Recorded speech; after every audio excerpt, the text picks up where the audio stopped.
Brother, ajandaa jidduu tana deemu kanarraa yoo haasofne akkam siif fakkaata? Waa'ee dachaas. Waa'ee dachaas irraa jechuudha. Gaariidhaa miti? Kuni irraa haasawuun beekee kuni namummaadha. Namummaadhaa miti? Yaa nama namummaa qabu irraa dubbachuun namummaa kan keetii ibsa malee wanti dhamti. Sirriidha. Ani amma yeroon irraa dubbachuuf ka'u akkamiin jaasitti fakkaate akka kiyyatti dachaas sirbisan kanamaa yoo ta'es kanamaa fidee yoo sirbees fakkeenyaaf akka amma dachaas himaa turetti akka namicha san bira dhaqee namni sun yeroo hunda ja'uu fi achumaan seef godhatee sirbee akkas godhee hime abbaa sirbaati ja'anii fidan sun jechuudha.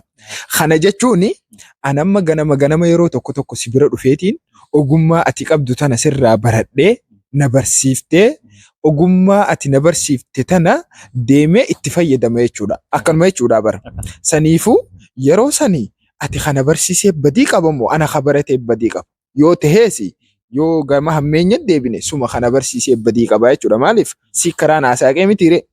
Saniifuu mucaanii tokkoffaa sirbuma sanuu sammuutti seef godhatee fedhu haa barreeffatu fedhu haa waraabbatee deemu yeroo sanii fi akkuma fedhettuu sammuutti seef godhatee deemee bifa ajaa'ibaa saniin bifuma kontirool nu godhe saniin sirbuun isaa suni dandeettii ajaa'ibaa qabaachuu isaati. Akkamirra laalta? Akkasuma miti?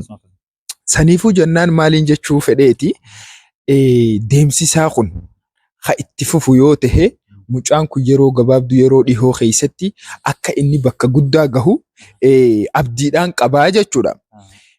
Kanaafuu namuu waan dandeenyuun bira dhaabbannee isa kana bakka guddaa akka inni gahuuf gartee utubnee bira dhaabbachuun nurratti dirqama.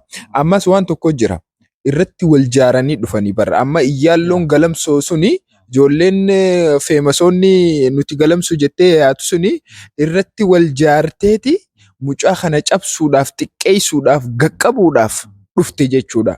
Garuu ammoo waan si ajaa'ibu beektaa yeruma san jalaa hubate boo hawaasni yeruma san jalaa hubateeti dachaas fedhu sirba namaa haa fuudhuu fedhu akka fedhe haa ta'u ni dandayaa. Ni danda'a dandeettii ni qaba mucaan ijaanii falmaniif. Ammas waanuma dhugaati. Waanuma dhugaati. Saniifuu jennaani nama dhugaa qabu kana bara yoo niin ukkaamsallee jette siin ukkaamfamu bara dideetii wixxifataa. Haala saniifuu jennaan tadachaas tuni oluma jechuun barbaadaa kanarraa hafe immoo warri akkasitti ajandaa isa godhatee irraa akka saree raqaa harkatetti irraa dutaa ture suni ifumaaf xiqqaatanii ifumaa fi dubbiin isaanii yaa'iin isaanii qeeqni isaanii suni bakka dhaba malee dachaas akka bakka hin dhabne arkinee jirraasi harkaas jirraasi. Kanaafuu jennaan amma dachaas sirba baay'eedha kan inni afaaniin sirbaa jiru.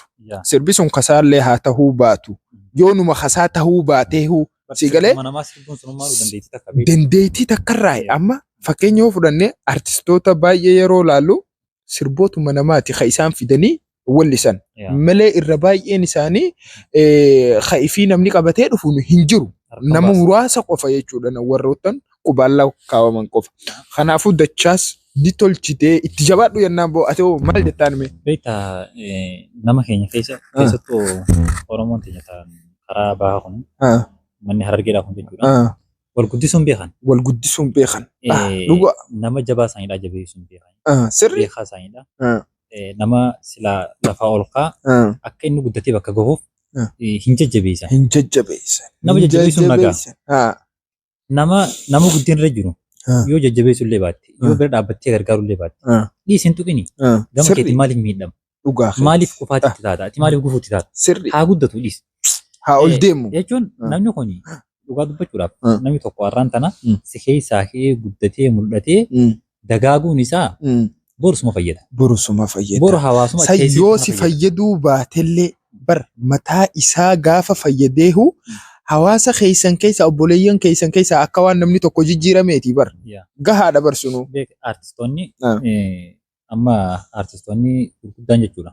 Akkuma addunyaattu akka uummata keenyaa kanatti artistoonni harka uummataa eeggata malee artistoonni bakka biraadhaa qabeenya gurguddaa qaba. Qabeenya gurguddaa makiinaa moodeelaa manneen moodeelaa sirriidha. Kana jechuun maadimee kana kaasee seetanii beektaa?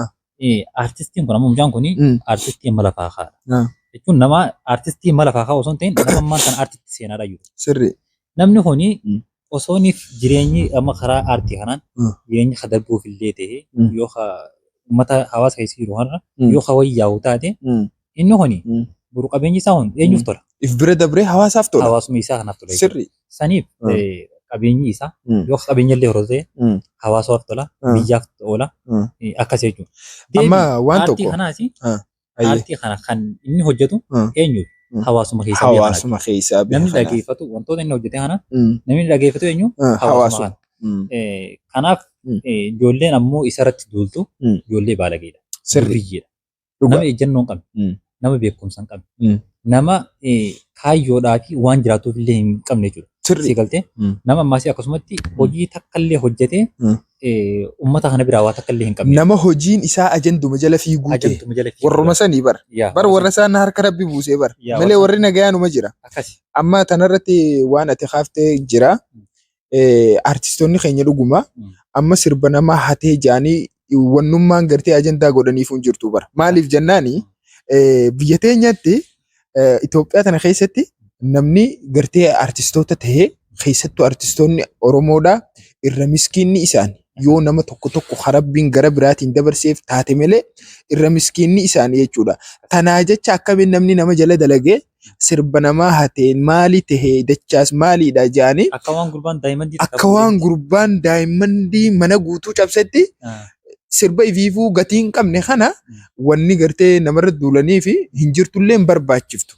Osuma tahee osuma maallaqa gurguddaa akkasiisan sirbi Oromoodhaa kabitu tahee hiisi silaa bar ittiin badhaafamuu qaba, ittiin leellifamuu qaba malee ittiin arrabsamee, ittiin xiqqeeffamee gartee kararratti akka inni hafu gufuu itti tahanii daangeessuun gaariidhaa miti ture jechuudha. Amma viidiyoo tokko irratti argaa turre bari jireenya isaa kaduraa viidiyoo irratti yeroo arginu nama gaddisiisa dhugaa jechuun nama jireenya akkanaa hin jiraanne ture jechuun hanguma ammaa kunuu jechuudha jireenya duraanirra isaaf fooyyeedha irra wayyaadha sii galee bakka inni taa'uu fi haala inni itti jiraatu inni nuu dubbatee ture afaanii baafatee asumaanuu nallee gargaaraa jee jira bara.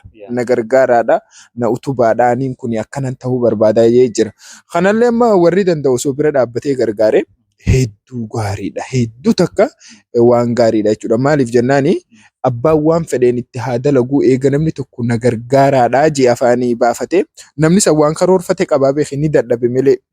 Karoora san akka galmaan gahuuf ati yoo waan takka gootee fi boru si galatoonfata. Jechuun wanni ati gartee hancuftii daagalaanaati jaanii bara.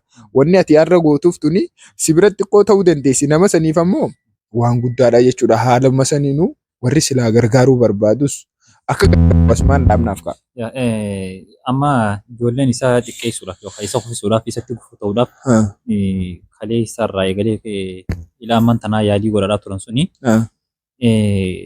haasoo isaanii keessatti wanti isaan haasawan wanni isaan jechuun isaan fayyadaman dhugaa abbaa keenyaatti baasnaa jedhan. Dhuguma osoo dhugaa abbaa isaaniidhaa akka baasanillee taate akkaataan itti wanti taatu itti baasaniis baay'ee abbaan keenya dhabees hin jiru. Abbaan keenya wanni miidhamees hin jiru.